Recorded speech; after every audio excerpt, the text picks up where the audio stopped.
The movie starts at the annual United Nations Global Warming Conference in New Delhi, where paleoclimatologist Jack Hall is giving a speech. He warns the delegates that the Earth is soon going to face a polar catastrophe, which will turn everything into ice. When some of the delegates inquire about the time left, Jack mentions that it may take some centuries, but if the usage of fossil fuel isn't lessened, their own grandchildren will face the consequences. After the conference, Jack meets a representative from the National Oceanic and Atmospheric Administration, Terry Rapson, and the duo begin chatting about their respective findings. As they discuss, it snows heavily, implying that climate change has already begun. Or maybe it's just winter. Over the course of the next few weeks, strange weather conditions strike different parts of the world. In Japan, monstrous blocks of hailstones start falling from the sky, leaving several people dead. Such hailstones are the largest that have ever been recorded in history. Meanwhile, at Terry Rapson's monitoring station in Scotland, the computers reveal that parts of the ocean are suffering massive drops in temperature. The drops are so sudden and mysterious that the communication signals placed there have frozen instantly. Elsewhere, at the International Space Station, astronauts notice gigantic storms brewing up in the Earth's troposphere. In the next scene, we are taken to Washington, D.C., where Jack is dropping his son Sam at the airport. Sam is a genius student who has been invited to participate in a decathlon in New York. Though his father is a well-known man, Sam appears to be angry with him, as Jack has always been absent from his life due to his busy work schedule. Nonetheless, he assures Sam that once he retires, he will have all the time in the world for his family, unless they're all dead. Later, when Sam, along with his best friends Laura and Brian, arrive at New York, they notice a large flock of birds flying towards the west, as if they are trying to escape something. In the meantime, Terry calls Jack from his monitoring station and informs him about his findings. He says that the polar catastrophe is approaching them rapidly, and that they have no time to escape it. When Jack inquires if it is bad, Terry replies that something like this hasn't happened in the last 10,000 years. Following this, we are taken to a weather monitoring center in California, where a technician is enjoying his time with his girlfriend. Just then, he receives a distress call from a man who reveals that it is raining hailstones in LA. Hearing this, the technician turns on the television and is taken aback to see that hailstones the size of golf balls have ravaged parts of the city. He immediately calls his boss and tells him to issue a tornado warning in the state of California. However, it's too late. In no time, several gigantic tornadoes circle the city and destroy everything in sight. Must have been one hell of a gender reveal party. Because of this, an emergency meeting is conducted at the Office of Global Change in Washington, D.C. One of the attendees mentions the other destructive weather occurrences in different parts of the world and asserts that something has gone wrong.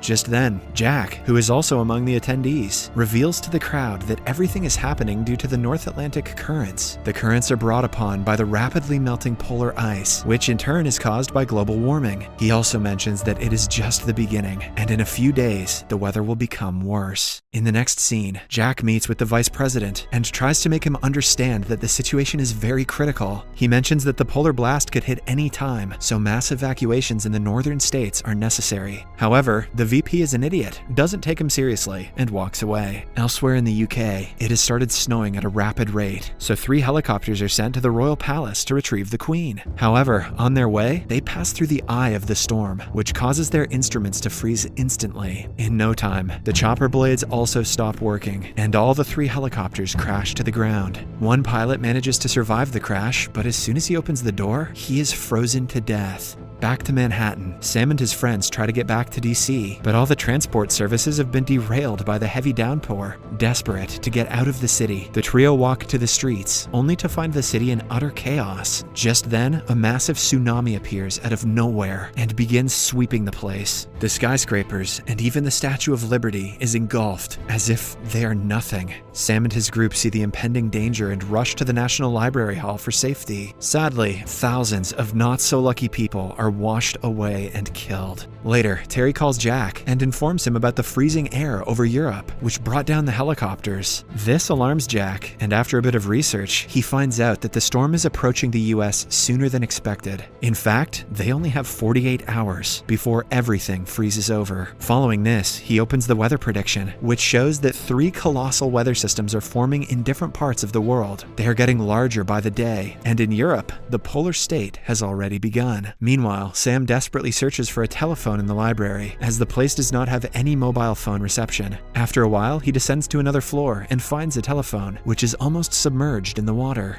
Desperate to call his parents, he swims to the place and finally makes a call. Jack is delighted to find that his son is alive and starts giving him instructions. "Put on some water wingies and don't die, son." He tells Sam that he must stay indoors and wait for the storm to pass. If he ventures outside, he is going to freeze to death instantly. Hearing this, Sam becomes worried, but Jack consoles him by saying that he will come to rescue him soon. The next day, as everyone in the library is gathering clothes and rations, they hear a strange noise from outside. When they peek through the window, they are shocked to see a cargo ship sailing through the place. Elsewhere in DC, the head of the state is having a meeting, and Jack is tasked with briefing the state of the situation. Before even beginning, he instills fear in everyone by mentioning that the worst is yet to come. He then suggests that the residents of the southern states must be evacuated immediately and moved to Mexico. Once again, the vice president disapproves of the idea, as he claims that an evacuation of such magnitude is not possible. At least he didn't build a stupid-ass wall. He also asks what will happen to the residents of the north, to which Jack replies that it's too late for them. If they step out of their homes, they will immediately freeze to death. The best they can do is stay inside their houses and wait for the storm to subside. Surprisingly, the president takes Jack's advice and orders the National Guard to evacuate the remaining population to the south. In New York, the people inside the library see a group of people walking on the frozen land and deduce that they're heading to the warmer states. As a result, they also decide to venture outside before the snow gets any deeper. Sam, knowing about the impending danger, tries to warn everyone that it's a death mission, but he is completely ignored. Soon, everyone leaves the library, with the exception of Sam's group and a few other people. Meanwhile, Jack starts his trip to New York, along with his colleagues and best buddies, Frank and Jason. Since the three have visited the Arctic several times for research purposes, they are accustomed to the weather. Back at the library, Sam and his group scan through the whole building for food and discover some vending machines. They also gather some books for burning in the fireplace. Elsewhere, as Jack and his crew are traveling through the thick snow, they suddenly hit a roadblock and are forced to continue their journey on foot. They walk for a few hours with utmost dedication, but unfortunately, when they reach the top of a fragile building, Frank breaks the glass and falls in. He is caught by the lifeline and the two friends are holding him up, but just then, the glass starts to crack. Hence, left with no choice, he cuts his lifeline and sacrifices himself so that his friends can continue their mission.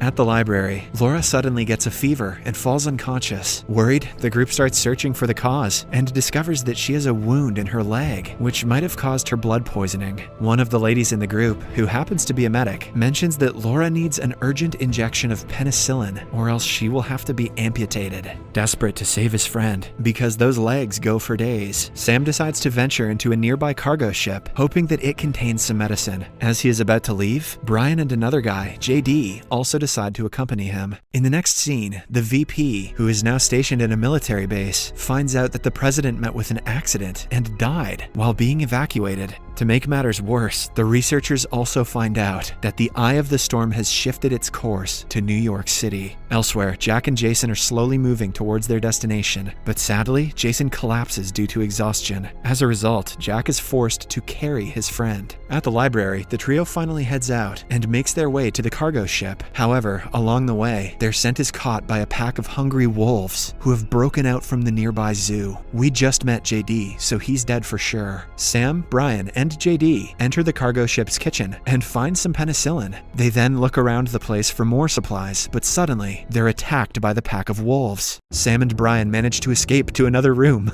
but JD is severely bitten, I knew it. Still, they manage to save him from the hungry beasts. As the three brainstorm different ideas to escape the situation, Sam looks outside and sees the skies clearing. He then realizes that the eye of the storm is nearing them and that they don't have enough time left. Hence, he puts himself in harm's way and makes his way outside to lure the wolves away from the kitchen. He then runs through the abandoned ship, narrowly escaping the wolves. After a while, he catches up with his friends, but by this time, JD is unable to stand. Hence, Sam and Brian bring a sledge and drag their friend to the library. On the other hand, as Jack is dragging Jason through the thick snow, he also notices the eye approaching at a rapid speed. Wasting no time, he starts rummaging through the snow for any houses. Fortunately, he finds an open vent and throws Jason inside before getting in himself. As soon as he closes the door, the frost attacks the place and freezes everything that it touches. The boys also reach the library just in time and narrowly avoid death. They then scramble to keep the fire running, as it is the only thing that can save them from the brutal cold. Jack also desperately tries to light a fire and manages to do so with an open stove. After a while, Jason wakes up and notices that the entire place has been covered with ice. Now, with the eye of the storm already gone, Jack plans to resume his mission. Jason tries to make him understand that it's still dangerous outside, but Jack asserts that he doesn't have any time left.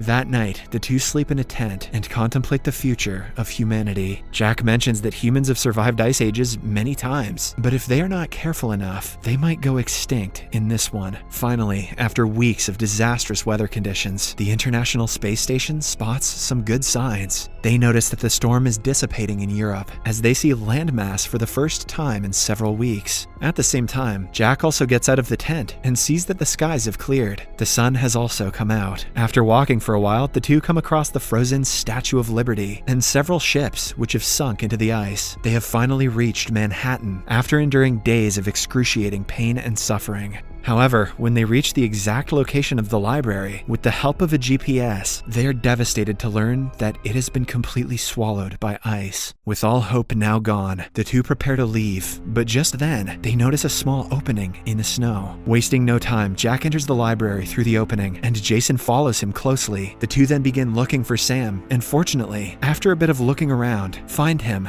It turns out that Sam and his group are still alive because of the fire. With this, the father-son duo finally meet after weeks of separation amidst the terrifying weather conditions. Following this, the scene cuts to Mexico, where the new president is informed that there are survivors in New York. The news excites him, and he announces live on television that he will be initiating a major rescue operation to retrieve anyone who is stranded in the northern states. In the final scene of the movie, the choppers reach Manhattan, where several people are found to be alive. They have gathered on the rooftops, waiting to be rescued. The helicopters also reach Jack and his group, who are finally taken to the south. The movie ends as an astronaut from the International Space Station gazes at the Earth and remarks that it is the clearest sky that he has ever seen. He also says, "I can see Bezos' rocket from here." Subscribe for more videos like this, turn on notifications, and leave a like to help the channel out. Thank you for watching.